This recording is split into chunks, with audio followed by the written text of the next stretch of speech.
உங்களை ரொம்ப நம்பக்கூடிய உங்க மேல ரொம்ப பாசம் வச்சிருக்கிற ஒரு நபர் கூட இந்த வீடியோ நீங்க ஷேர் பண்ணிக்கலாம், இல்லை இதை பத்தி அவங்க கூட பேசுங்க.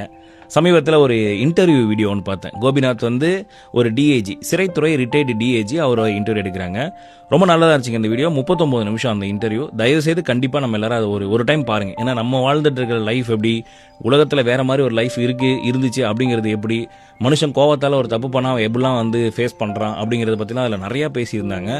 உண்மையிலேயே நல்லா இருந்துச்சு. அதில் டிஐஜியா இருந்த ஒரு சிறைத்துறையில் 40 வருஷம் ஒர்க் பண்ணியிருக்காரு. அவர்கிட்ட கேட்குறாங்க, இத்தனை வருஷம் நிறைய குற்றவாளிகளை பார்த்துருப்பீங்க, மறக்க முடியாத மனசுக்கு ரொம்ப டிஸ்டர்பான சம்பவம் எதா இருக்கான்னு கேட்குறாரு.